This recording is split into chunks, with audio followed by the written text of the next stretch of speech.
안녕하십니까. 막상 사연을 보내고자 하니 무슨 말로 이를 전달해야 할지 고민이 되고 또 손이 떨려옵니다. 저는 지방에서 조그만 사업을 하고 있습니다. 어릴 때부터 가난하게 살아왔고 악착같이 살다 보니 어느덧 제 가게를 제 손으로 오픈하게 되었습니다. 아내는 제가 여러 가지 일들을 전전긍긍하며 돌 때 만났던 격리 직원이었습니다. 아내에게는 아버지가 안 계십니다. 어릴 때부터 미혼모의 딸로 살아서 그런지 마음에 상처가 많았다고 하더군요. 홀어머니 혼자서 딸을 키우느라 어머님이 고생도 정말 많았다고 합니다. 어머님이 재혼은 안 했냐고 물어보니 간간히 만나던 남자들이 있었는데 재혼까지 간 남자는 없었답니다. 그리고 저도 중학교 때 엄마 아빠가 이혼을 했습니다. 엄마가 돈 못 벌던 아버지를 탓하며 다른 남자에게 바람이 나버려서 결국 저희를 버리고 집을 나가버렸죠.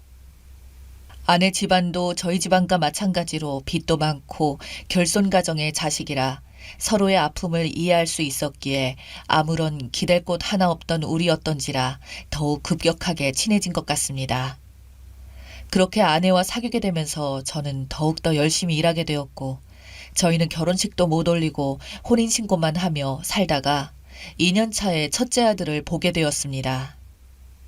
아내는 젊은 나이에 아이들을 더 많이 가지고 싶다며 2살 터울로 둘째도 가지게 되어 첫째 아들과 둘째 딸을 데리고 살게 되었습니다. 그 후 가족들의 입이 늘어나게 되니 돈 역시 더 많이 필요하게 되었기에 아내도 거들겠다며 제 가게의 내부를 맡게 되었고 제가 밖에서 영업을 하게 되었습니다. 제가 하는 일은 물건을 떼다 판매하는 업종입니다.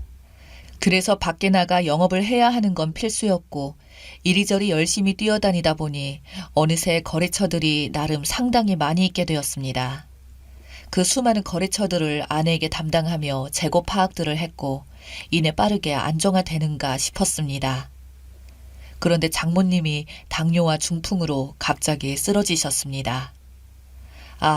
이제 좀 살만한가 했더니 장모님이 쓰러지게 되시고 어쩔 수 없이 가게 위층에 있는 저희 집으로 장모님을 모셔와 아내가 수시로 병수발을 들면서 가게를 돌보았고 장모님은 어려웠던 가정 형편 때문이신지 보험 하나 내신 게 없어서 그 모든 비용을 저희 부부가 벌어서 감당하고 있었습니다. 하지만 보험 없는 병원비와 약값은 정말 상상을 초월하더군요. 그나마 나아지던 저희의 생활은 지출을 감당할 수가 없어 돈이 점점 말라붙어 갔고 엎친 데 덮친 격으로 사업에 신경을 못 쓰게 되니 수익도 줄어들게 되어 제가 투잡을 뛰지 않으면 감당이 안 될 정도로 사태가 안 좋아졌습니다.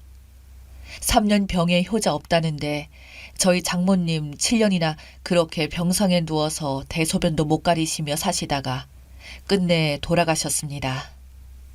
본인도 누워있는 게 너무 답답하셨는지 정신이 온전하지 못하여 저희에게 가끔씩 욕도 하시고 소리도 지르고 저희 가족들이 잠도 제대로 못 자고 집안은 오물 냄새로 범벅이 되어 매일매일 하루하루가 지옥이었죠. 저희 아이들 옷에도 냄새가 배어 학교에 가면 친구들이 놀린다고 울던 아이들을 보며 정말 지옥과 같은 7년을 보냈습니다. 지금 생각하면 정말 어떻게 그 지옥 같은 하루하루를 보냈는지 모르겠습니다. 그렇게 장모님이 돌아가시게 되고 저희 집에 남겨진 건 엄청난 빚뿐이라 저는 투잡을 장모가 돌아가신 후에도 계속하게 되었죠.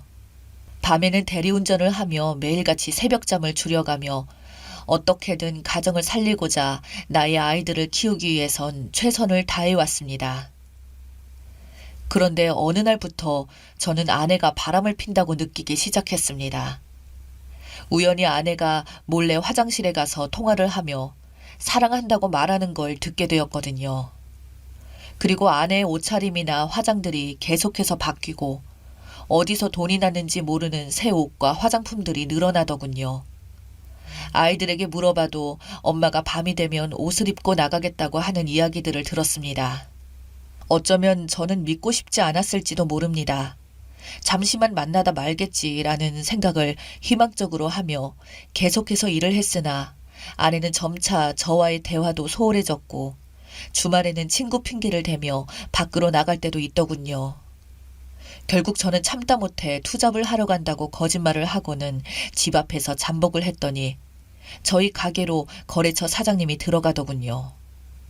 그 후 아내가 나와서 가게 문을 잠그고 들어가더니 불이 꺼지더군요. 그때 제가 받은 충격은 이루 말로 할 수가 없었습니다. 거래처 사장님은 제가 처음 사업할 때부터 조언도 아낌없이 해주며 사업이 힘들 때는 대금 결제일이 좀 늦어져도 이해해주던 사람이라 항상 고마워했고 연배가 제 삼촌뻘입니다. 아내보다 무려 17살이나 많은 노년의 남자입니다. 저는 도저히 믿을 수가 없어서 가게로 문을 열고 들어갔더니 아주 가관이더군요. 이 두 짐승들에게 욕을 퍼부으며 전 소리 질렀습니다. 그러자 그 거래처 사장님은 저에게 흥분하지 말고 말로 좋게 해결하자고 하더군요. 그러면서 저한테 하는 말이 어차피 아내는 자네에게 마음이 떠났다고 결혼하고 죽어라 고생만 시켰는데 자기가 이제는 행복하게 해주려 한다고 제가 합의 이혼으로 아내를 보내주고 자기는 결혼하게 되면 그 대가로 돈을 주겠다고 하더군요. 지금보다 더 큰 가게도 운영할 수 있게 도와주고 애들도 잘 클 수 있도록 도와주겠다고요. 저는 아니 무슨 말 같지도 않은 미친 소리 하냐며 또 화를 냈고 소리를 계속 지르자 거래처 사장은 저한테 지금은 화나고 감정이 격해져서 그런 것이니 화가 가라앉으면 냉정하게 현실적으로 판단해보고 그때 다시 이야기하자고 하며 옷을 챙겨 입고 나가더군요. 아내는 제 눈치를 보더니 그냥 저 말대로 하라고 저한테 말을 하더군요. 제가 그래서 아내에게 뚫린 입이라고 지금 나오는 대로 떠드는 거냐고. 바람난 것도 모자라서 네가 내 앞에서 대놓고 그딴 소리를 한다는 게 사람이 할 소리냐고 하니까 저랑 결혼해서 솔직히 너무 불행했답니다. 돈도 한 번도 못 써보고 지옥 같은 삶을 살았다고. 그리고 지금 저 남자 만나서 너무 행복하다고. 신혼여행으로 해외여행도 태어나서 처음으로 가보게 해주겠다고 했다고요. 저랑 살면 해외는커녕 비행기 한 번 못 타고 자기 인생이 너무 불쌍하다며 자기를 제발 이제는 놓아달라고 하더군요. 전 정말 비참했습니다. 그래서 아내에게 따졌어요. 당신 지금 단단히 착각하나 본데 누구 때문에 내 인생이 이렇게 되었는지 모르겠어? 네 엄마만 아니었어도 내 인생 절대 이러지 않았을 거야. 네가 니네 엄마 모시고 살자고 빌 땐 언제고 장모님 죽고 나니까 자식이고 남편이고 다 버리고 짐승마냥 돈 많은 아버지뻘 남자한테 가면서 자기를 팔려고 하는 인간이 어디 있냐고 라고요. 아내는 어차피 저보고 버텨봐야 이혼할 테고 이혼하게 되면 위자료 정도로 끝날 거라고. 그런데 합의만 해주면 저 남자가 돈도 많이 준다고 하니 이왕 이혼할 거 합의 이혼을 그냥 하는 게 저한테 이득 아니냐고. 그나마 저 생각해서 자기에게 그렇게 말하는 거라며 엄마 돌봐준 건 정말 고마운데 자기 너무 힘들었다고 이제는 편하게 좀 살고 싶다고 하네요. 그리 말하고는 저를 남기고 밖으로 나가더니 거래처 사장과 같이 차를 타고 떠나더군요. 저는 그날 밤 가게에 앉아서 미친 듯이 울부짖었습니다. 그동안 제가 살아온 인생 모든 것이 부정당했으니까요. 그리고 저희 아이들은 이제 초등학생인데 엄마 언제 오냐며 아빠는 오늘 일 안 가냐고 집에 들어온 저에게 묻더군요. 아내에게 전화해서 아이들은 그럼 어쩔 거냐고 하니까 지금 결혼할 남자가 애들은 꺼린다고 저에게 말하더군요. 저한테 이제 거리낌 없이 결혼할 남자라고 말하는데 진짜 기가 막혀서. 그래도 이렇게 있을 수만은 없어서 부끄럽지만 제 초등학교 동창 중에 변호사인 친구가 하나 있습니다. 그 친구에게 모든 사실을 털어놓고 말을 하자 친구 입장에서 조심스럽게 물어보더군요. 현실적으로 아내가 그렇게 이혼을 하면 그 남자가 저한테 제시한 조건만큼 받을 길은 없다고. 근데 그거 자존심도 걸린 문제니 저보고 선택을 하라고 하더군요. 근데 아무리 생각해봐도 이거 제가 돈을 받고 아내를 넘기게 되면 상납 아닙니까? 돈보다도 저 인간들 처벌받게 하고 싶다니까 제가 할 수 있는 건 상간남 소송과 이혼 위자료 2가지만 가능하다고. 또한 저의 규칙 사유가 없으니 절대 이혼하지 말고 버텨보라고 하더군요. 오히려 조급해지는 건 저쪽이 될 거라고 했어요. 그래서 소송에서도 저는 가정을 지키고 싶은데 상간남 때문에 가정이 파탄이 났고 상간남이 이런 요구까지 했다고 하니 판사님이 제 편을 들어주시더군요. 그렇게 이혼 소송들이 질질 끌게 되고 시간만 흐르자 아내가 그 남자 쪽에서 돈을 받았는지 돈을 더 준다며 양육비랑 더 큰 재산 분할 명목으로 저에게 거액을 제시했으며 저는 위자료와 아내 재산은 말이 아내 재산이지 그 남자의 것이라 생각됩니다. 그리고 양육비를 아이당 80만 원씩 성인 될 때까지 받는 조건으로 받아내고 결국 이혼을 하게 되었습니다. 친구도 그 정도면 받을 수 있는 것은 최대한 받은 것이니 앞으로는 아이들을 위해서 그 돈으로 잘 키우라고 하더군요. 결국 그렇게 이혼을 했습니다. 근데 재미있는 건 몇 년 지나지 않아 그 영감탱이 망했다는 이야기가 들려왔고 들어오던 양육비는 더 이상 들어오지 않더군요. 아내도 그러고 나서 그 영감이랑 헤어졌는지 연락하면 돈 없다는 말만 하더군요. 그래도 저는 그때 만났던 거액의 돈을 바탕으로 일을 열심히 해서 저희 가족 먹고 사는데 전혀 지장이 없습니다. 아내는 듣기로는 어디 지방 술집에서 일하며 힘들게 산다고 하더군요. 가끔씩 저에게 아이 핑계로 한 번씩 전화가 오는데 그때마다 자기 용서해주면 안 되냐는 말에 너 아빠 뻘 돈 많은 남자 꼬시는 거 잘하지 않아? 그런데 가서도 끼나 부리고 열심히 살아보라고 하고는 전화를 끊어버렸습니다. 제가 가장 걱정인 것은 이제 저희 아이들 큰놈 고등학생과 둘째 중학생 녀석입니다. 저 인간 같지 않은 여자가 엄마랍시고 갑자기 찾아올까봐. 그게 제가 가장 요즘 맘졸이는 일이네요. 제 이야기 읽어주셔서 감사합니다.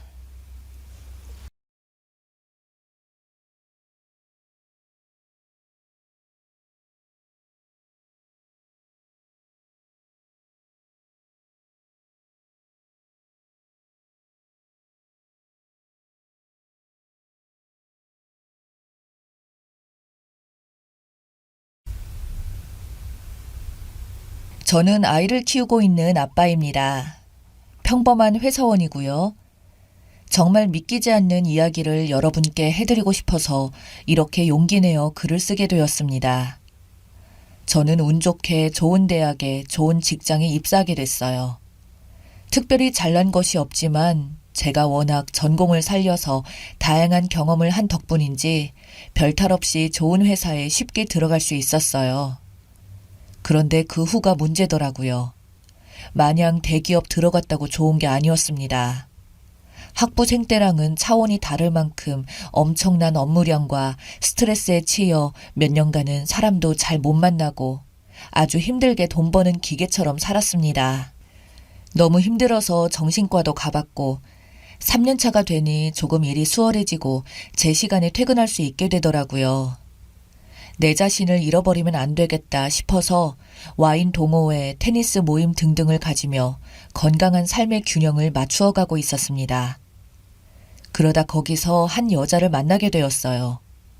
저는 평생을 모범생처럼 교수님, 선생님 말씀 잘 듣고 제대로 노는 법도 잘 모르는데 굉장히 자유분방하고 특유의 여유가 있고 사람들 사이에서 분위기를 잘 주도하는 여자가 있었습니다. 조금은 내성적이고 내향적인 저와는 완전 반대인 스타일이었죠. 언뜻 들어보니 부모님께서 굉장한 부자이고 또 물려받은 돈을 통해서 엄청나게 돈을 불려 몇백억대 자산가라고 하더라고요. 원래 그 모임에서는 유명했다고 하더라고요. 직장인들이 많이 다니는 모임이다 보니 투자 관련 이야기가 종종 나오는데 그 여자가 그 사람들에게 돈을 받아서 돈을 불려주고 해서 거의 그 모임에서는 신처럼 여겨지는 실질적인 회장처럼 대우받는다고 하더라고요. 그냥 저와는 거리가 멀고 대단한 사람이라는 생각이 들었습니다. 그런데 그 여자가 저에게 유독 말을 많이 걸어주고 이것저것 질문을 하더라고요. 저는 그냥 성격이 좋아서 약간 내가 겉도는 것을 챙겨주는구나 싶었는데 주위에서 100% 관심이 있는 거라고 잘 좀 해보라고 부추기더라고요. 저도 약간 나한테 호감이 있는 건가 생각이 들기도 했습니다. 먼저 용기를 내어 커피를 마시자고 하니 그 여성분도 흔쾌히 허락해 주시더라고요. 한두 번 계속 만나다 말이 정말 잘 통하고 보기 드문 진취적인 여자에 미래에 대한 생각도 굉장히 확고해서 정말 만나는 동안에 시간 가는 줄 모르고 이야기했어요. 이야기를 하다 보니 함께하는 미래도 그리게 되고 어디에 살 건지, 아이는 좋아하는지, 만약에 아이를 낳는다면 몇 명까지 낳고 싶은지 등등 별의별 이야기를 다 했습니다. 그렇게 만남을 지속하다 보니 자연스럽게 저희는 연인 관계가 되었어요. 사실 그 여자에 비해 저는 너무 보잘것없는 것 같고 기껏 내세울 수 있는 것은 학벌과 직업뿐인데 몇백억대 자산가 앞에서 그게 가당키나 하나요? 그래서 결혼은 사실 꿈도 못 꾸는데 여자친구가 먼저 저에게 결혼 관련해서 이야기를 꺼내는 겁니다. 오빠, 맨날 우리 미래 이야기하면서 오빠는 왜 먼저 결혼하자고는 이야기 안 꺼내? 오빠랑 있으면 나 마음이 너무 편해지고 불안감도 사라져. 오빠 같은 사람은 정말 처음인 것 같아요. 일하다가 피곤하면 빨리 오빠를 만나서 이야기하면서 스트레스 풀고 싶고 오빠 손 잡으면서 힐링하고 싶어. 혹시 오빠 내가 부담스러워서 결혼까지 생각 안 하는 거면 그러지 마. 무슨 말인지 알지? 신혼집은 내가 살고 있는 아파트로 들어오면 충분하고 그 외에는 내가 우리 부모님이 하면 돼. 그러니까 오빠 나랑 결혼하자. 라고 하면서 직간접적으로 여자친구가 저에게 먼저 청혼을 했습니다. 여자친구의 확신과 진심을 알게 된 후 저는 정식으로 여자친구에게 프로포즈를 하게 되고 결혼을 했습니다. 결혼 자금은 어느 정도 직장 생활을 하면서 모아두었어요. 그래서 정말 결혼식만큼은 제가 부담하고 싶었고 이 세상에서 누구보다 화려하게 결혼식의 주인공인 제 여자를 행복하게 만들어주고 싶었습니다. 전 재산을 다 써서라도 정말 화려한 호텔 이런 곳에서 해주고 싶었는데 여자친구가 극도로 거부하더라고요. 너무 부담스럽고 그냥 가까운 사람들만 모시고 간소하게 결혼하자고. 난 그게 더 좋다고 하면서요. 그렇게 저희는 양가 집안 어른들을 모시고 프라이빗한 결혼을 진행했습니다. 가까운 지인들에게만 알리고 모임 사람들도 저희가 결혼한다는 사실을 뒤늦게 알 정도였으니까요. 저는 여자친구가 살고 있는 고급 브랜드 아파트로 들어가 신혼생활을 시작했어요. 정말 직장인인 저로서는 상상도 할 수 없는 그런 좋은 아파트였고 아내의 능력으로 이렇게 살 수 있다는 사실에 감사하면서도 더 잘해야겠다고 생각했죠. 항상 여자친구, 그러니까 아내가 된 제 아내는 제가 기죽지 말라고 하면서 넥타이도 정말 비싼 명품 넥타이에 돈을 아끼지 않았습니다. 저희는 아들도 한 명 낳게 되었고 세상에서 제일 행복한 사람들처럼 살고 있었어요. 그런데 몇 달 전부터 아내가 집에 있는 시간이 적어지고 사업 때문에 굉장히 스트레스를 많이 받는 상황이 생기는 것 같더라고요. 안절부절 못하고 불안해하고 손톱도 물어뜯고 해서 보는 저까지 걱정될 정도였습니다. 무슨 일이냐고 물어도 도통 대답해주지 않았고요. 신경 쓰지 말라고 그냥 투자 관련해서 좀 해결해야 할 일이 생겼다고 하며 말을 돌렸고요. 워낙 혼자서 어려움도 잘 헤쳐나가는 사람이니 믿었습니다. 아내가 중학생 때부터 장인어른 장모님께서 해외에서 생활하셨고 아내는 혼자 한국에서 생활해서 독립심이 강하다고 들었거든요. 결혼식 때도 해외에서 결혼식을 위해 들어오셨다가 결혼식 끝나고 바로 일 때문에 출국하셨고요. 국내에서 부동산업을 하셨다고 대충 듣긴 했지만요. 어쨌든 그렇게 어릴 때부터 강하게 큰 아내였기에 이번 일도 잘 헤쳐나갈 거라고 생각했습니다. 그리고 아내는 다행히 안정을 찾은 듯 다시 원래의 당차고 활기찬 모습으로 돌아왔고요. 그러다 갑자기 아내가 지방으로 급하게 내려가야 할 일이 생겼다고 하는 겁니다. 왔다 갔다 시간이 오래 걸리고 처리할 일이 많아서 하루 자고 온다고 하면서요. 저는 알겠다고 잘 해결하고 오라고 했죠. 그런데 다다음 날 제 핸드폰에 모르는 번호로 전화가 계속 오는 겁니다. 전화를 받고 누구세요? 라고 하니 형사라고 하면서 아내가 사망했다고 빨리 서로 와서 조사받으라고 하더라고요. 저는 깜짝 놀라서 보이스피싱인 줄 알았어요. 너무 말도 안 되잖아요. 도대체 이게 무슨 일인가 싶었어요. 그리고 서해 가서 알게 된 충격적인 이야기에 저는 다리가 덜덜 떨려서 주저앉았습니다. 아내의 모든 것이 거짓말이었고요. 아내의 직업, 재산, 부모님, 그냥 하나부터 열까지 전부 거짓말이었습니다. 아내는 그동안 온갖 거짓말과 허풍으로 사람들이 환심을 사서 사람들에게 투자 용도로 돈을 받은 뒤 그걸로 부자 행세를 하는 거였습니다. 제가 들어간 동호회에서도 정말 어마어마한 돈을 받은 뒤 실제로 그 돈의 몇 퍼센트를 수익금으로 주면서 본인이 진짜 능력 있는 사람인 척하고 사람들에게 돈을 뜯은 것이고 아내가 살고 있는 아파트도 아내 명의가 아니라 월세였던 겁니다. 그리고 정말 충격적인 것은 아내는 그동안 저 몰래 우편함에 들어오는 각종 어마어마한 고지서와 사채업자들에게 온 통지서 등등 전부 저 몰래 차 뒤에 보관하고 있었던 것이었고요. 그리고 충격적인 것은 결혼식장에 온 처가댁 식구들, 장인어른, 장모님 전부 하객 아르바이트생이라고 하나요? 그러니까 모두 돈 주고 고용한 사람이었던 겁니다. 애초에 외국에서 장인 장모님이 살고 계신 것부터가 거짓말이었고 수십억 수백억 자산가라고 한 것도 전부 거짓말이었습니다. 그러다 아내가 정치 쪽에 아주 친한 사람들에게 들은 정보라고 귀한 부동산 정보라면서 사람들에게 사기를 쳤고 수십억에 가까운 돈을 가지고 돈놀이를 하다가 고소를 당한 아내는 재판일이 다가오고 실형에 처할 가능성이 높다는 걸 알게 된 아내는 모든 사실을 저에게 들키는 것이 두려워 극단적인 선택을 한 거였고 이 사실은 지역 뉴스에 짤막하게 나올 정도로 정말 충격적인 상황이었습니다. 같은 동호회 사람들은 아내에게 수억을 맡기고 매 분기 투자 수익금을 받고 있었는데 아내가 갑자기 그렇게 됐다는 사실에 저에게 엄청난 전화가 밀려 들어오고 집에 찾아오고 회사가 뒤집어지고 난리가 났습니다. 하지만 저는 정말 꿈에도 몰랐던 일이었고 당장 애까지 있는 상황에서 너무나 허무하고 당황스러웠어요.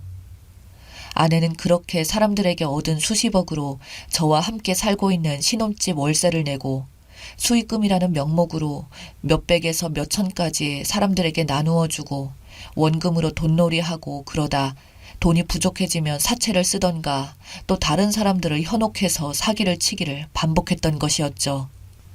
저는 정말 믿을 수 없었고 모든 게 거짓말인 줄 알았습니다. 어떻게 몇 년을 저를 감쪽같이 속일 수 있으며 이렇게 아이까지 내버려 두고 무책임하게 세상을 떠났는지 도저히 원망스럽고 믿고 물어보고 싶은 것들이 많았어요. 아내가 그렇게 된 후로 바로 그 신혼집에서 나와 저는 부모님 댁으로 들어갔고 잘 다니고 있던 회사도 퇴사하게 되었습니다. 도저히 이 상황을 아이에게 어떻게 설명해야 할지 모르겠어서 심리상담 전문 선생님이 계신 병원에 아이와 함께 다니며 치료를 받고 있고 저는 모든 인간관계가 절단되어 버렸습니다. 돈 수천만 원에서 수억을 아내 때문에 잃어버린 내 직장 동료들과 동호회 사람들, 그리고 아무것도 모르고 본인 퇴직금까지 아내에게 바쳐버린, 그러니까 사기당하신 어르신분들까지 도저히 제가 감당하기 힘들었고 저도 나쁜 생각을 해버릴까도 생각했지만 아이 때문에 도저히 아이를 혼자 남게 둘 수 없어서 일단 악착같이 살고 있어요. 정말 믿겨지지 않고 아직도 글을 쓰는 지금도 너무 힘이 듭니다. 원망할 대상도 이 세상에 없으니 오죽 제가 답답하면 이렇게까지 하겠습니까? 정말 너무 힘들어서 어디에다가 털어놓고 싶어 이렇게 글을 쓰게 되었네요. 정말 힘들지만 내 아이를 생각해서라도 열심히 살아야겠죠. 정말 사기당하신 분들도 너무 안타깝고 제가 다 죄스럽고 여러모로 정말 힘드네요. 제 이야기를 들어주셔서 감사합니다.